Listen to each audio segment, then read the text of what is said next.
Hola, buenas tardes, Sergio, ¿cómo estás? Muy bien, ¿y tú, Carla? Ya comenzando, así que esperando que se vayan sumando todos los participantes que están inscritos y empezar a responder las preguntas que nos han hecho por diferentes vías. Esa es la Así es. idea. Ha generado mucho interés este nuevo segmento. De hecho, en el último nos preguntaban cuándo es el próximo preguntas y respuestas y ya se han adelantado a dejarnos varias preguntas en los comentarios de ese último video y pues la invitación es a que durante la semana nos vayan dejando no solamente preguntas en YouTube, sino también en nuestra Instagram y nosotros vamos recopilándolas para poder compartirlas por esta vía. Sí, de hecho, como este video lo dejamos arriba en YouTube, idealmente los que no pudieron participar en vivo o si alguna pregunta no quedó, no se logró responder, que las vayan haciendo ahí mismo, en el mismo video, dejándolas para que nosotros en la próxima sesión de preguntas y respuestas las podamos solucionar. Así que ese es el formato ideal para seguir manteniendo, digamos, esta comunicación con quienes nos van haciendo preguntas, que tenemos muchas de muchas índoles y estamos muy cerca también de comenzar un mes clave en Chile que es el mes de las declaraciones de impuesto anual. Esto es en el mes de abril, por lo tanto todavía no hay que hacer nada. Mucha gente pregunta Sí, así cuándo es. comienza la declaración de impuestos, qué hay que hacer, y todavía no hay que hacer absolutamente nada porque la información ya toda la tiene a disposición el Servicio de Impuesto Interno desde el primer día de abril, que ahí es cuando abren toda la información. Ahí uno tiene que chequear que toda la información de las fuentes con las cuales tuvimos alguna relación, ya sean inversiones, pago de crédito hipotecario o ingresos, estén arriba y de esa manera hacer la declaración. Ahora, muy importante y un consejo inicial para este proceso de declaración de renta es que mucha gente se apresura en aceptar la declaración y eso creo, y lo hemos visto en el pasado, es un error, porque hay mucha información que a veces no está todavía arriba. Hay muchos agentes que en la empresa que uno trabaja, la empresa que le prestó servicio o incluso empresas de inversión que no suben la información en los tiempos correspondientes. Entonces, al demorarse más en subir esa información, la declaración queda incompleta y por lo tanto, si no está toda la información, pueden objetarla y podemos tener problemas después para la devolución de impuestos o para cerrar de manera adecuada el proceso. Entonces, eso vamos a ¿Cuál estar sería hablando. el plazo prudente entonces para hacer esta declaración o para validar que todas las empresas con las que hemos tenido algún tipo de transacción hayan subido la información? Sí, vamos a estar hablando de eso más adelante, porque vamos a hacer, yo creo, un par de webinars precisamente relacionados a la declaración de renta. Y ahí vamos a dar consejos como siempre lo hacemos.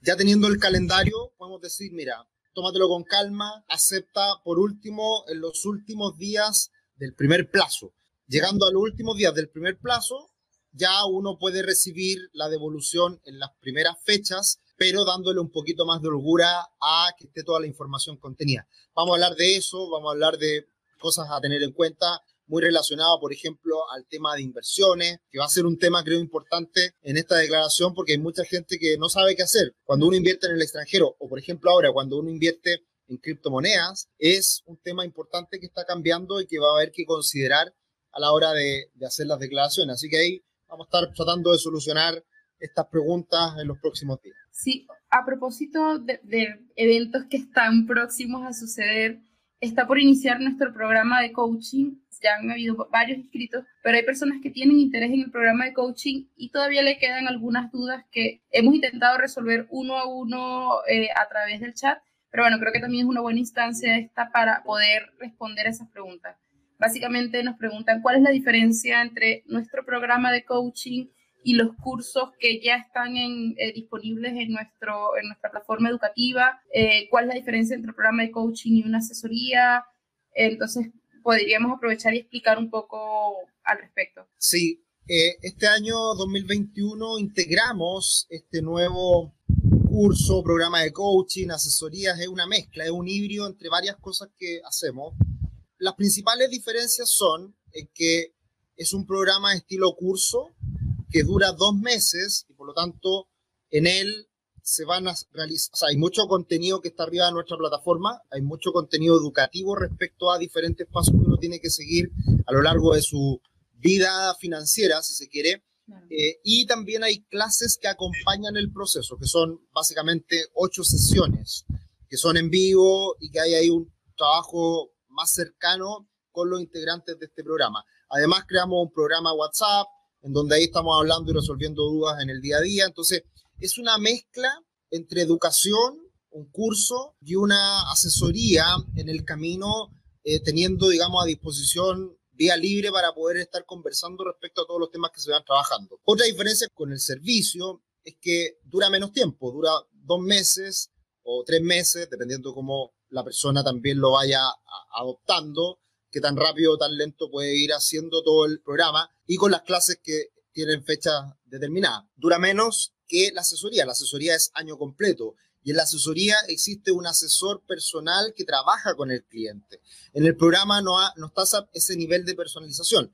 Están trabajando conmigo, pero yo no estoy, digamos, uno a uno trabajando en el plan personal. Si bien se entregan muchas sugerencias respecto a llegar a un plan financiero de corto, mediano, largo plazo, que es como el resultado final del programa, es algo que está orientado a un grupo de 20 personas aproximadamente que integran este programa. Así que creemos que es también una buena alternativa para alguien que probablemente no tenga los recursos o quiera trabajar algo más específico.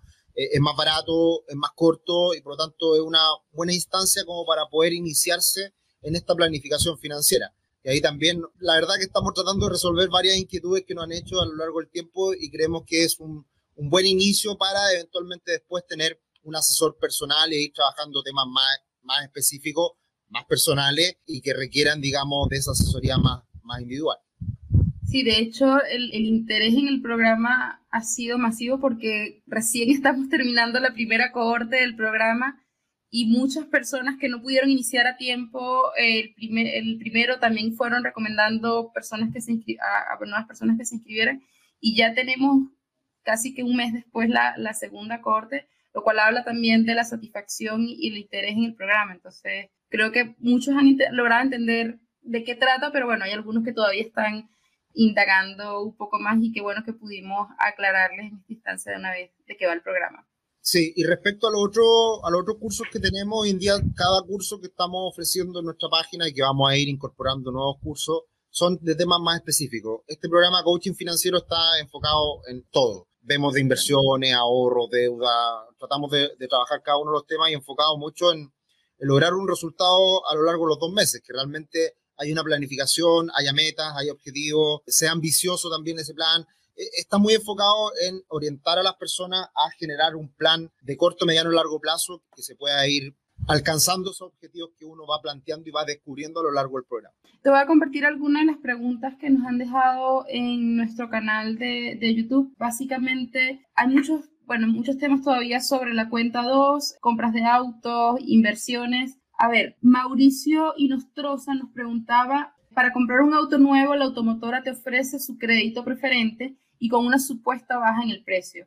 ¿Es tan así o mejor lo compro íntegramente con mi crédito de consumo? Es una buena pregunta. Yo creo que en general las ofertas nunca son reales porque por un lado obviamente hay una disminución en el precio, pero asociado a la compra con crédito. Y el crédito finalmente, los intereses que uno termina pagando financian el descuento que a uno le hacen por la compra. Entonces, de hecho, no sé si fue en una sesión de pregunta y respuesta o en algún webinar que hicimos relacionado al endeudamiento, alguien nos preguntaba eso y qué tan efectivo era de poder comprar el auto con el crédito para aprovechar la oferta y después prepagar ese crédito, que es algo que algunas personas lo hacen. Eso implica trámite, hay que leer obviamente el contrato, si es que no hay alguna cláusula que no deje que eso se pueda hacer en un corto periodo de tiempo.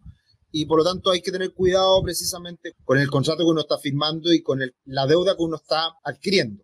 Pero por lo que hemos visto, eso se puede hacer. Es decir, aprovechar la oferta, aprovechar el descuento, tomar el crédito y después prepagar ese crédito ya habiendo obtenido el descuento. Es algo que algunas personas hacen y yo siempre digo que hay que tener cuidado con eso porque firmar es muy fácil, comprar el auto es fantástico y con la emoción de adquirirlo, pero después ir a hacer el trámite, prepagar el crédito y todo lo que implica deshacerse de esa deuda, a veces puede ser un poquito complejo. Bien sabemos que cuando uno se asocia a un pago automático de cualquier cosa es muy fácil de hacerlo, pero después quitarlo no es tan fácil, así que hay que tener cuidado con eso. Excelente. Muchas gracias, Sergio. A ver, te voy a compartir otra pregunta. En esta ocasión es una pregunta de Héctor González. Él nos pregunta, dice, me gustaría saber por qué la cuenta 2 régimen general me cobra cada vez que retiro o giro la rentabilidad. Es decir, he calculado que cada vez que hago un giro me descuenta un adicional de 0.05% sobre el retiro. Lo hemos dicho en otras ocasiones. No, yo no tengo conocimiento de que hoy día en la cuenta 2 hayan cargos por retiro. Habría que ver cuál es la AFP y cuál es la condición a la cual se le atribuye ese cobro. Pero en general lo que uno ve en las AFP en el sistema es que uno puede hacer hasta 24 retiros durante un año y en general lo que yo entiendo es que no hay cobros. Entonces la verdad que ahí habría que ver cuál es la AFP, cuál es el caso particular y por qué le están haciendo ese cobro. No lo tengo, digamos, no tengo la respuesta porque también no sabemos cuál es la AFP en la cual está haciendo ese retiro. Así que no me suena y por lo tanto eso habría que consultarlo probablemente directamente a la AFP para que le expliquen bien sobre ese cobro, que no me suena, no debería existir. Lo que se hace, el cobro que existe y que también de repente se confunde es que todas las AFP cobran un costo de administración que es anual y ese cobro de administración es semejante a una PB o a otros fondos, a otros tipos de fondos de inversión en que se cobra por el saldo administrado una comisión anual que se va cobrando de manera regular en el tiempo.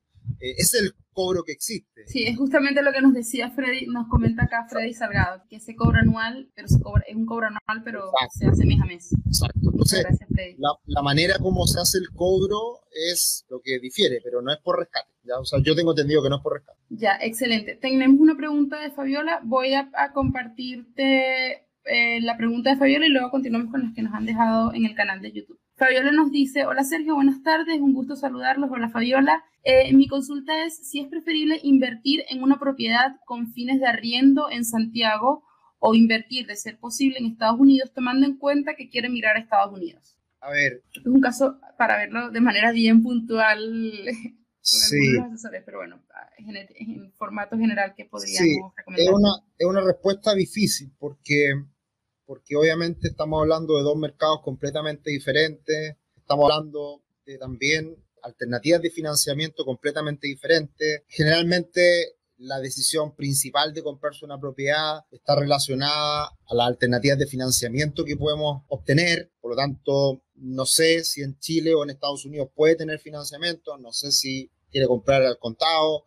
Son muchas las aristas que uno tiene que evaluar a la hora de tomar una decisión de este estilo. Independiente de si uno se va a vivir a otra parte o no, yo creo que la decisión principal debe estar enfocada en la rentabilidad que uno puede obtener por esa inversión y que está muy relacionada a las fuentes de financiamiento que uno pudiera obtener. En general, en la inversión inmobiliaria, no es muy recomendable comprarla con efectivo o comprarla en su totalidad, porque las rentabilidades son bastante menores. El gran atractivo de la inversión inmobiliaria está relacionada al apalancamiento, a la deuda que uno puede conseguir a la hora de comprarse una propiedad.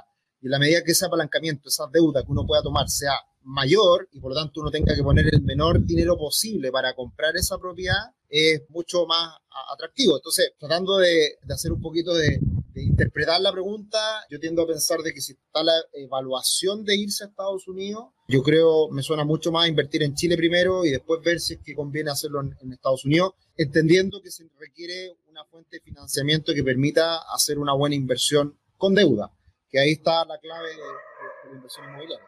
Excelente, muchas gracias Sergio. Te voy a compartir otra pregunta que nos están haciendo acá en el chat. Ricardo Villalobos nos pregunta, actualmente, ¿qué sería más rentable? ¿Invertir 60 millones en cuenta 2 o invertir en un departamento? Qué buena pregunta. Y es una pregunta que probablemente mucha gente se hace. Y la respuesta es muy simple.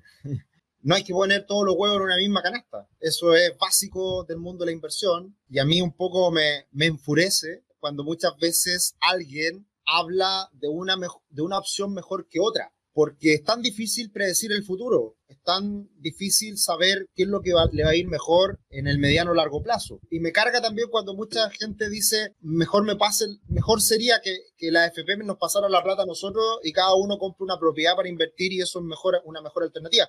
No hay una mejor alternativa que otra, sino que son complementarias. Nosotros hablamos mucho de los pilares de la construcción patrimonial o de la planificación financiera. Y dentro de esos pilares tratamos de equilibrar de buena manera las diferentes alternativas de inversión que uno tiene. Idealmente uno debiera tener siempre diferentes fuentes de ingreso, primero. Segundo, debería tener inversiones financieras, que ahí está la cuenta 2. Y además tener idealmente inversiones en propiedades, inversiones inmobiliarias. Y la guinda de la torta es idealmente también poder emprender, poder tener alguna empresa, alguna fuente de ingresos que no seamos dependientes de un trabajo exclusivamente. Esa es la mezcla ideal. Y yo diría que esa mezcla ideal se compone más o menos en partes iguales. Entonces, la respuesta en este caso, Ricardo, sería: yo colocaría la mitad, 30 millones de pesos en una cuenta 2 y los otros 30 millones de pesos eventualmente en uno o dos departamentos, dependiendo del nivel de apalancamiento, el nivel de deuda, el acceso al crédito que pudiera existir para hacer un complemento. ¿Y por qué digo esto? No ha ido tan bien con la inversión inmobiliaria en los últimos 10 años. Los precios de las propiedades en Chile han aumentado de una manera explosiva. Entonces, mucha gente dice, ¿por qué no mejor invertir en propiedades? Y eso es seguro, ir a la segura. Y eso es mentira. Pueden salir arrendatarios malos. Hubo una pandemia hace poquito y la gente dejó de arrendar. Pandemia. Claro, o sea, yo tengo un problema con eso siempre. Yo, como miro los mercados financieros y los mercados financieros anticipan el futuro, para mí la pandemia, a pesar de que estamos todavía en un escenario muy malo, ya como que financieramente hablando.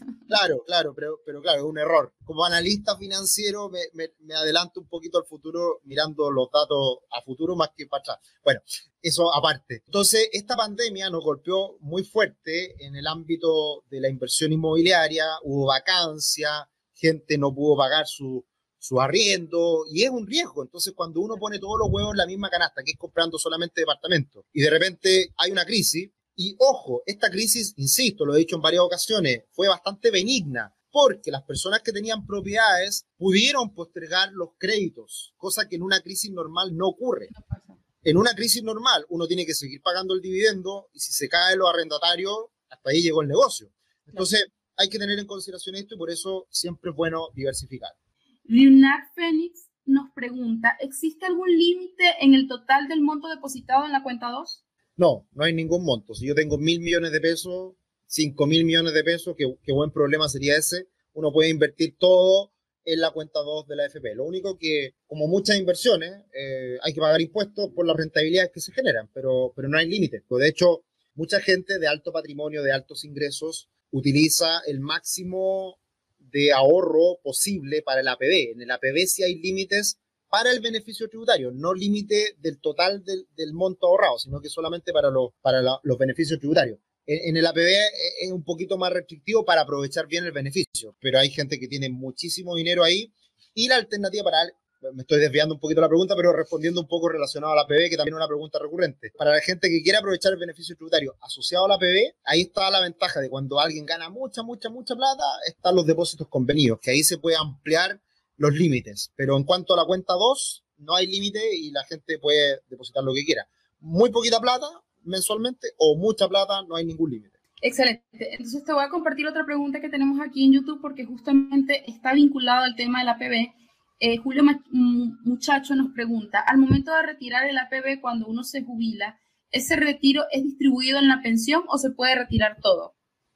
Muy buena pregunta también. A ver, en Chile, cuando uno se pensiona, primero que todo hay que tener en cuenta que uno se puede pensionar cuando quiera, después de los límites legales. En Chile las mujeres se pueden jubilar desde los 60 años hacia adelante y los hombres desde los 65 años en adelante, a pesar de que igual pueden jubilarse de manera anticipada, pero tienen que cumplir ciertos requisitos. Ahora, en el momento en que uno se jubila y cumpliendo ciertos parámetros relacionados a los ingresos previos y el ahorro que uno tenga acumulado, existen los excedentes de libre disposición, que si uno tiene más dinero que los mínimos exigidos para tener una pensión, es un tema bien técnico y que se evalúa obviamente en el momento cuando uno se jubila. Pero existe la posibilidad de que si se superan esos límites mínimos, uno pueda tener un excedente de libre disposición, en donde puede eventualmente ese APB retirarse libre de impuestos.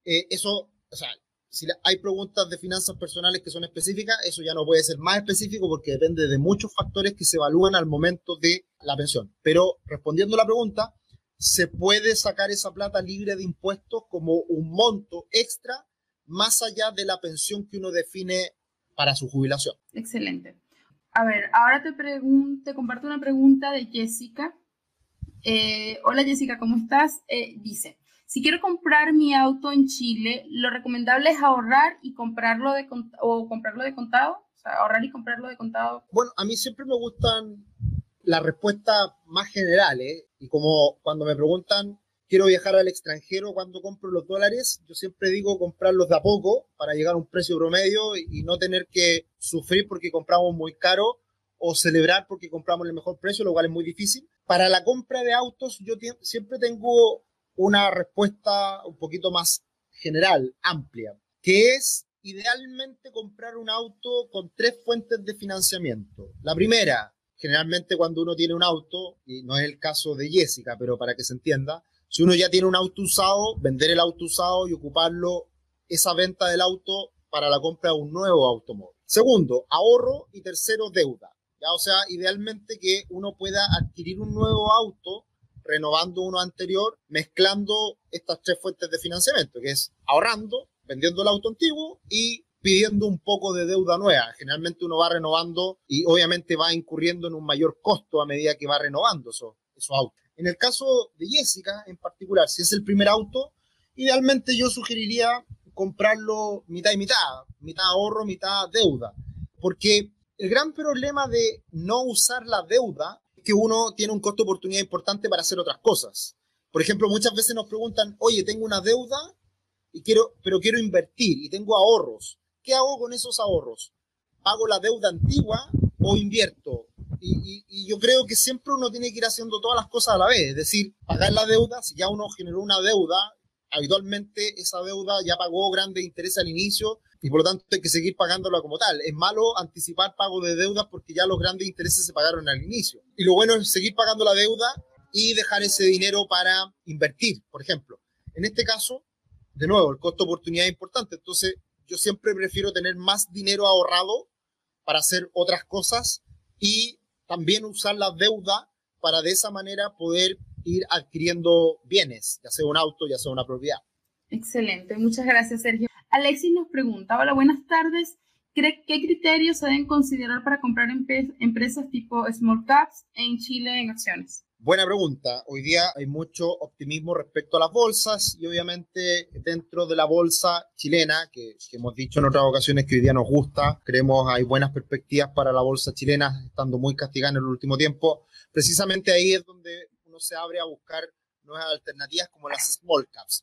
Las empresas small caps son empresas de pequeña capitalización, es decir, son empresas que en su valor total en bolsa es más bajito. Y esas empresas generalmente son más cíclicas, es decir, cuando la economía anda bien, cuando la bolsa se recupera, estas acciones rinden mejor. Y de manera inversa, cuando la economía está mal, cuando la bolsa cae, estas empresas les va peor. Entonces, primer criterio, hoy día, de una manera general, mirando el mercado, hay buenas perspectivas para la bolsa y por lo tanto yo creo que es bueno buscar oportunidades en empresas small caps en Chile. Y el criterio, bueno, la verdad que es siempre muy fundamental. Es de mucho estudio respecto a la empresa para tratar de proyectar ingresos futuros, utilidades futuras, proyectos futuros y que realmente esta empresa pueda rendir bien en el futuro. Y para eso hay que aprender sobre balances, sobre contabilidad, sobre estados de resultados, sobre la evolución de la empresa.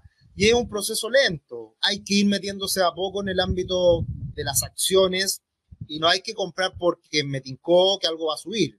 El gran problema muchas veces que pasó ahora en pandemia es que la acción de la TAM cayó y por lo tanto como cayó mucho tiene que subir. No necesariamente es así, lo hemos visto en el último tiempo que si bien se ha recuperado un poco la TAM, ha sido probablemente menos que otras empresas mucho más sólidas financieramente. Entonces ahí la invitación es a investigar, a educarse respecto a análisis fundamental, a entender la evolución de las empresas y seguramente en el futuro vamos a estar haciendo algún curso relacionado a eso más específico, pero todavía no lo tenemos, pero queremos hacer algo en esa materia. Excelente, muchas gracias, Sergio. A ver, te comparto ahora una pregunta de Rodolfo Puebla Sáez. Él dice, Sergio, ¿crees que durante el año Chile genere más inflación sobre el 4%?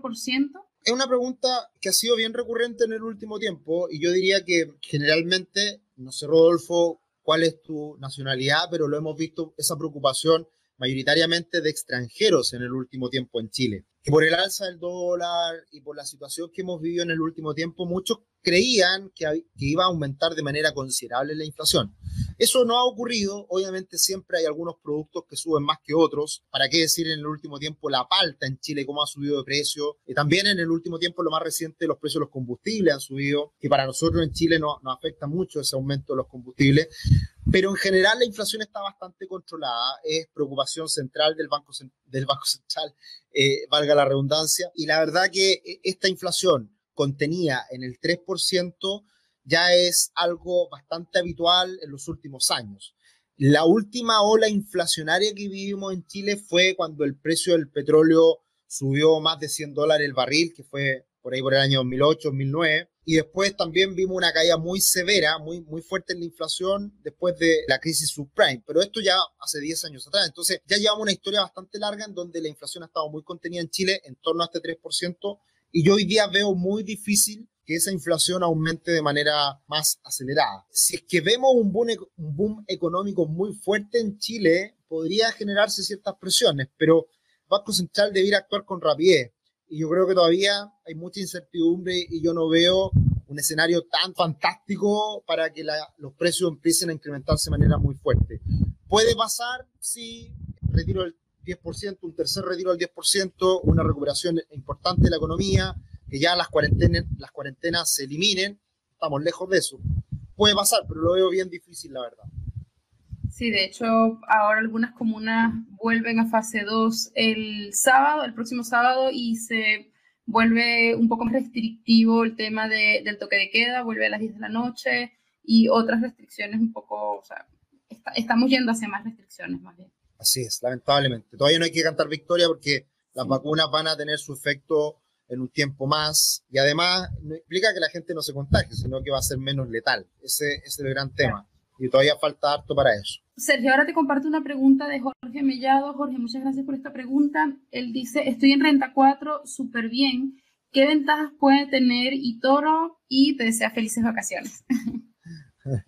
Sí, estamos aquí trabajando, disfrutando un poquito. Renta 4 tiene una gran ventaja, que para inversionistas con menores montos puede acceder a comprar acciones o ETF de manera directa a costos bajos, pero con ciertas restricciones. Siempre lo hemos dicho, para comprar acciones o ETF, el monto mínimo de comisión son $15 más IVA, lo cual son $18 aproximadamente. Entonces, si una persona compra 100.000, 200.000, 300.000 pesos en un instrumento financiero, acción o ETF afuera, va a tener dos costos que son importantes. Comprar dólares primero, con un spread bien relevante, y después con esta comisión que, como es un mínimo, para montos bajos termina siendo bien relevante. Ahora, de todas formas, si una persona compra y quiere una acción, dejarla ahí por 3, 4, 5, 10 años, puede ser insignificante si tiene un retorno importante en el largo plazo. Y por eso es bueno el acceso de Renta 4. Pero los costos para montos bajos, de todas formas, son importantes. La ventaja de eToro, o las diferencias, es que eToro es mucho más barato a la hora de adquirir ciertos ETF. Las comisiones son mucho más bajitas. También tiene la ventaja que uno puede depositar dinero con tarjeta de crédito y por lo tanto eventualmente puede salir más barato también comprar los dólares, depende también del banco que uno tenga, las condiciones que uno tenga con las tarjetas de crédito, y por lo tanto el tema costo es muy importante. Y eToro tiene la desventaja que tiene bastante limitado el acceso a comprar ciertos ETFs, son poco más de 200, y ahí no sé cuál puede ser la diferencia entre el acceso a más o menos ETF en uno y en otro. Pero yo diría que en realidad son buenas alternativas ambas para cuando uno se inicia en este mundo con bajos montos. O sea, yo diría que ahí habría que evaluar bien en detalle, pero en general son buenas alternativas para menores montos. Excelente, muchas gracias, Sergio. A ver, ahora vamos con una pregunta de Miguel Saldias. Dice, Sergio, para invertir en los fondos de desarrollo, ¿cuál es el mínimo para ingresar al fondo? Me imagino, Miguel, que hablas de los fondos de desarrollo inmobiliario. Nosotros hemos comentado de ellos en algún otro webinar, y para nuestros clientes nosotros los acompañamos en esa decisión. Un fondo de desarrollo inmobiliario hoy día, el monto mínimo para invertir son 500 UF, que estamos hablando más o menos 15 millones de pesos. Ese es un monto mínimo para invertir en fondos de desarrollo inmobiliario. A ver, Han surgido algunas dudas. Rodolfo nos pregunta si esto se va a subir a YouTube. Sí, todas nuestras sesiones de preguntas, la idea es que se suban a YouTube en un par de días, así que pueden dejarnos las preguntas y ahí pueden ir revisando una a una las respuestas. Han surgido algunas dudas y sé que es un tema súper reciente, pero bueno, es la noticia como del día, sobre el nuevo bono que va a emitir el gobierno. Sí. O sea, ya de alguna manera como que se había borrado el panorama el tema de los bonos, habíamos hecho los retiros, todos esos temas se habían cerrado. Ahora surge nuevamente el tema de los bonos. Entonces, ¿qué puede esperarse de estos bonos? ¿A quiénes van a beneficiar?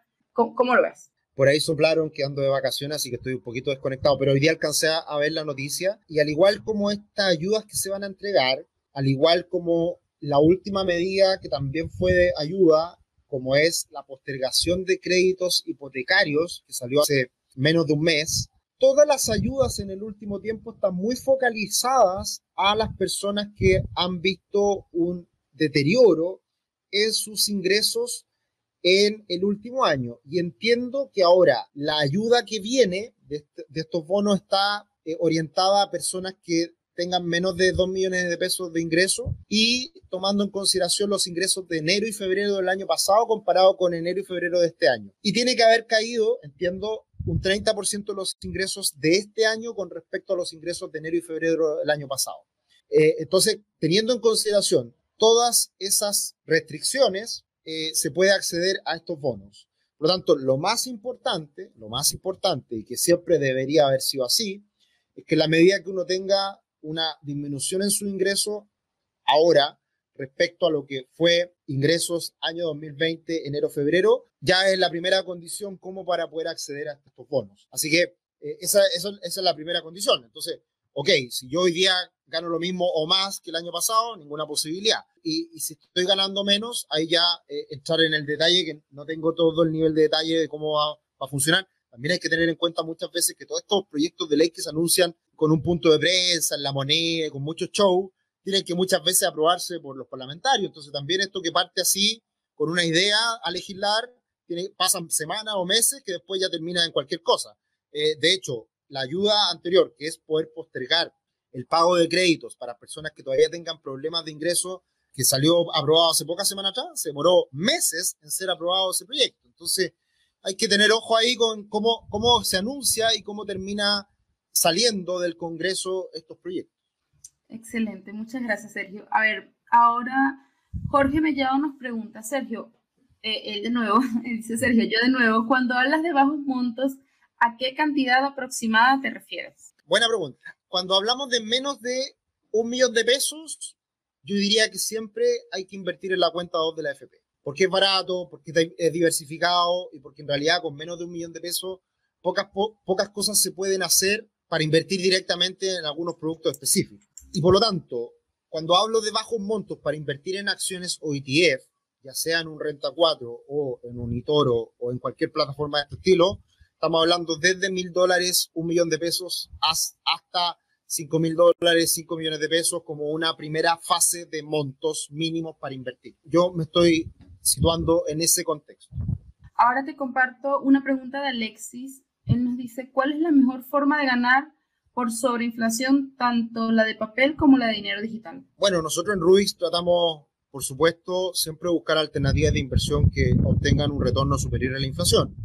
Si la inflación es un 3% anual, uno debería tratar de buscar siempre alternativas de inversión que renten más que ese 3% anual. Ahora, ¿cuál es la mejor forma? Difícil responder cuál es la mejor forma, porque, insisto, ya lo dije anteriormente, no hay una mejor forma. La mejor forma es armar una estrategia que incorpore diferentes alternativas de inversión. Si yo dijera cuál es la mejor forma, sería bastante soberbio de mi punto de vista, porque en realidad, ¿quién soy yo para decir cuál es la mejor inversión? Es muy difícil saber cuál es la mejor opción y por eso hay que diversificar. Eso es muy importante y nosotros tratamos de entregar soluciones que apunten a una diversificación adecuada, entendiendo también el perfil de riesgo de la persona. O sea, una pregunta así tan general, Alexis, lamentablemente es muy difícil de responderla también porque depende mucho de las personas, depende mucho del nivel de ingreso, del ahorro, del horizonte de inversión, de los objetivos que tiene la persona, etcétera, etcétera. Excelente, muchas gracias. Ahora te voy a compartir otra pregunta de nuestro canal de YouTube. Y justamente eso de todos los contenidos que estamos generando de manera continua. Roxana Toro Barrientos nos pregunta, ¿cuándo, o sea, cuál es la frecuencia de las sesiones de preguntas y respuestas, específicamente día y hora? ¿Dónde se pueden hacer las consultas? Y respecto al informe semanal, es decir, la visión semanal de los mercados que estamos publicando los domingos, ¿tiene una hora específica de subida los días domingos? Bien, y con esto ya vamos terminando porque hoy día comienzo un nuevo desafío personal. Tengo clase ahora, voy a ser alumno en un ratito más, así que voy a tener siempre aprendiendo, siempre leyendo, siempre estudiando. Sí, voy a tener que conectarme ya pronto. Pero respondiendo a la pregunta, muy buena y dejándolo enlazado a lo que viene, la sesión de preguntas y respuestas estamos tratando de hacerla cada 2 semanas. Ahora, como tuve algunos días de vacaciones, como que se nos complicó un poquito la agenda, pero vamos a volver a... Entre la playa. Vamos a volver a hacerlo cada 15 días. Ahora tocaría, por ende... Sí, yo creo que vamos a andar bien para la próxima sesión en 2 semanas más, por ahí por el 25 de marzo. Y respecto a la visión semanal de los mercados los días domingo, nos ha ido extraordinario, estamos felices, mucha gente se está sumando a esta visión semanal, estamos muy contentos, cada día aumentando más las visitas, y esto estamos tratando de siempre subirlo los domingos a las 4 de la tarde, 4 o 5 de la tarde. Ese es el horario en que lanzamos ya la visión semanal. Así que para que el día domingo, con todo el relajo del domingo, con tiempo, poder ver qué está pasando en los mercados y tratar de partir el día lunes ya con todo bastante clarito, si es que se puede, con esa visión que tratamos de transmitir. Excelente. Bueno, te voy a hacer una última pregunta porque sabes que a mí no me gusta dejar a nadie por fuera. Y es una pregunta que nos envió ayer Susana Reina y con esta cerramos ya la sesión. Susana nos pregunta, ¿y Toro opera solo con CDF o también se puede comprar acciones por esa plataforma? ¿Existen? Y creo que acá es donde lo que no hemos respondido. ¿Existen plataformas online estilo eToro en Chile que no sean solo para CDF o criptos? Sí, o sea, hoy día uno puede comprar ETF en Renta 4, una alternativa, y en algunas corredoras de bolsa, pero en general son muy restrictivas respecto a los montos de inversión. Lo hemos hablado en otro webinar, abrir una cuenta de inversión en Chile para invertir en ETF o acciones internacionales, los montos mínimos son generalmente $50.000 de ahí en adelante. Entonces, en general es bien restrictivo. De poder se puede, pero se necesitan montos superiores. Entonces, por eso muchas veces nos preguntan sobre esta alternativa y ahí uno puede hacerlo. Existe una plataforma que tiene poquitos ETF, pero también es bastante amigable y uno puede partir de ahí también, que se llama Racional. Y esa plataforma hay como 6 ETF que son los más generales, que también uno puede invertir en ellos con bajos montos de inversión. Entonces, depende mucho del monto de inversión, los costos asociados a esa inversión y por ende, como siempre, va a depender mucho del ahorro, de la inversión, del horizonte de la persona. Excelente. Bueno, Sergio, muchas gracias por conectarte una vez más a esta sesión de finanzas, finanzas personales, dudas generales de nuestros seguidores y de nuestros clientes. Gracias porque en medio de tus vacaciones igual sigues comprometido con la causa, subiéndonos todos los domingos las visiones semanales y conectándote a estas sesiones tan entretenidas. Gracias a todos los que se conectaron y pues que disfrutes tu sesión de clases hoy como alumno. Nos encanta que sigas aprendiendo para que sigas compartiendo más información y más educación con nosotros. Muchas gracias, Carla, y ahí estaremos al pie del cañón, comprometidos con la educación financiera. Esa es la idea, así que yo disfruto siempre aprendiendo, estudiando. Te dedicas con el ejemplo, educación, educación, educación. Y esto a mí me encanta, entonces también un poquito como ya tenemos ahí un público que está esperando la información, el compromiso está y la idea es seguir subiendo todo esto. Así que el domingo ahí estaremos subiendo la visión semanal como siempre y bueno, vienen hartas cosas. En 2 semanas más tenemos más preguntas. Exacto, vienen hartas cosas también, así que ahí lo estaremos comentando también en redes sociales. Sí, aún están con tiempo de conectarse al programa de coaching y pues atentos vienen nuevos lanzamientos de curso que les iremos anunciando oportunamente por las redes sociales, así que muy atentos por ahí porque muchas de las preguntas, estos cursos nacen de muchas de las preguntas que nos han enviado y para aclarar con un contenido como más académico esas dudas. Así que gracias, Sergio, y nos vemos hasta pronto, hasta el domingo. Muchas gracias, Carla. Listo, que estén muy bien. Muchas gracias. Saludos a todos. Chao, Saludos, chao. gracias a todos por conectarse.